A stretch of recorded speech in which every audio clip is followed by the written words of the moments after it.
Metaltec de Acesco, el entrepiso que se adapta a todo tipo de estructura, presenta En la Hora de la Verdad, a través de Radio Red, hoy en la historia.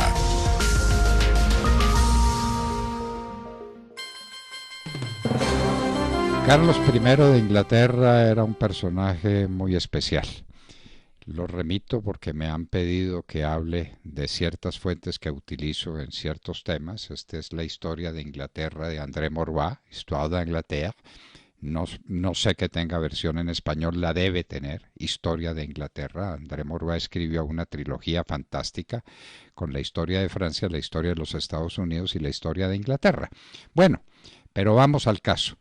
Carlos I de Inglaterra era un hombre de unas calidades muy interesantes, era un tímido y tenía las reacciones que tienen los tímidos en ciertos momentos. Cuidado con las reacciones de los tímidos que pueden ser terribles. Carlos I reaccionaba ciegamente cuando tenía que reaccionar o creía que tenía que reaccionar. Había sido casado, porque casado con S, no casado con Z, porque a los reyes los casaban entonces, por razones puramente diplomáticas o de conveniencia internacional, con una princesa francesa que tenía 15 años. Y de la noche a la mañana, esa niñita, una criatura de 15 años, se convierte en reina de Inglaterra. La esposa de Carlos I, con quien tiene unas relaciones iniciales difíciles, después tienen unas relaciones mucho más cercanas, donde hay un elemento pasional muy importante. Carlos I de Inglaterra, que va a tener que enfrentar nada menos que al Parlamento de Inglaterra. Parlamento de Inglaterra que se apoya en la Carta de Derechos que se desprendían de la Carta Magna, del acuerdo que se había hecho entre los parlamentarios, el Congreso y el rey, para que Carlos I tuviera que aceptar las decisiones del Parlamento que él se negaba a aceptar.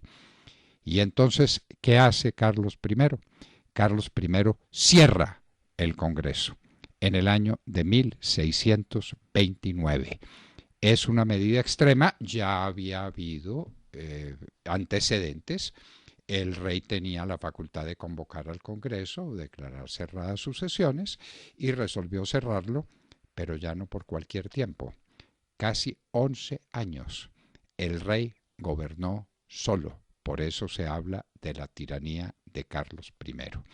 Y problema fundamental entonces, el problema religioso. Carlos I era protestante, pero se casó con una reina francesa católica. Y las situaciones de tensión religiosas en ese tiempo dieron lugar, por ejemplo, a la partida de Inglaterra de muchos puritanos principalmente, que se vinieron para América buscando otros horizontes y evadir la guerra religiosa que era pavorosa, con unas consecuencias pavorosas. Y esa es la historia del Mayflower y la historia del comienzo de la colonización británica por puritanos que le imprimieron su sello al espíritu de los Estados Unidos. Por eso en los billetes de dólar se lee In God we trust, en Dios confiamos, en los billetes de los dólares.